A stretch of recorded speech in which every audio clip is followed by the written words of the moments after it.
Los procesos de deshumanización que hoy vive la humanidad son, digamos, yo diría que galopantes. Hay una velocidad a la cual se están llevando a cabo realmente digamos, nunca antes se vio en la historia. Y entonces el problema es decir, a ver, ¿cuáles son esos elementos, ¿no es cierto? Eso que uno va viendo. Hay yo diría que un primer elemento de deshumanización que tiene que ver con lo siguiente. Vivimos en una sociedad de la obsolescencia programada. Vale decir, una sociedad que requiere, para poder, digamos, mantenerse operando y funcionando, quemar los ídolos que construyó, quemar las cosas que adoró. En el fondo, una sociedad que requiere, entonces, como lo dice agudamente Andrés Gorz, transformar los bienes en males. O sea, en definitiva, una sociedad entonces que no es capaz de alguna manera de procesar, de equilibrar, de administrar de una manera, podríamos decir, cordial, todos los elementos constitutivos, ¿no es cierto?, de su propia operación diaria. Y entonces dentro de ese proceso entonces de obsolescencia programada, vale decir, artefactos que son producidos para que tengan un ciclo de vida, ¿no es cierto?, cuando estamos determinados, cuando estamos en condiciones de poder tener una duración mucho mayor de ese tipo de artefactos. Entonces, en definitiva, eso que aplicamos a los bienes se está aplicando hoy también a los propios seres humanos. Vale decir, estamos construyendo de una manera sistemática obsolescencia humana.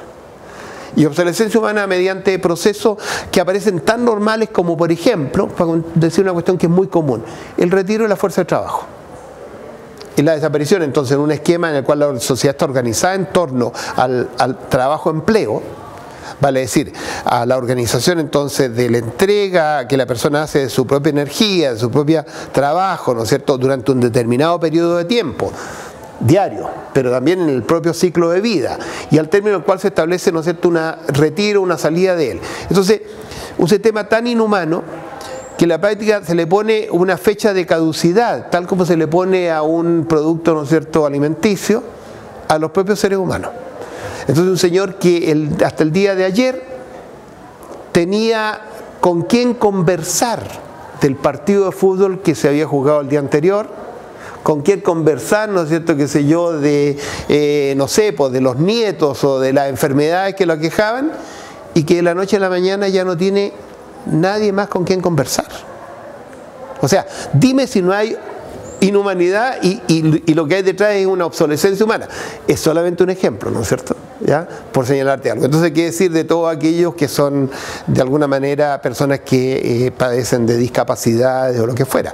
O incluso, pensemos en términos, por ejemplo, de toda la gente que, en razón de la incapacidad del sistema para poder integrarlo, por la propia, digamos, incoherencia que el sistema tiene para poder educarlos, para poder socializarlos de una manera adecuada, terminan instalados en el mundo del delito, ¿ya?, y viven entonces en la cultura del delito. Entonces, también personas que tienen una obsolescencia determinada, porque en la vida lo que va a ocurrir en lo concreto, ¿no es cierto?, que esa persona va a tener por así decirlo, un periodo activo en el cual va a poder operar mientras esté ejerciendo o viviendo de eso.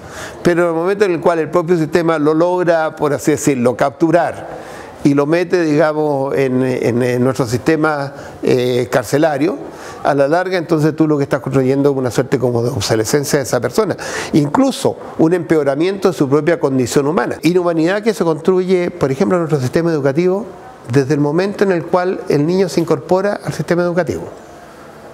Porque a la larga, ¿qué es lo que tenemos? Tenemos entonces una sociedad que mete al niño en un sistema que lo que busca es formatearlo.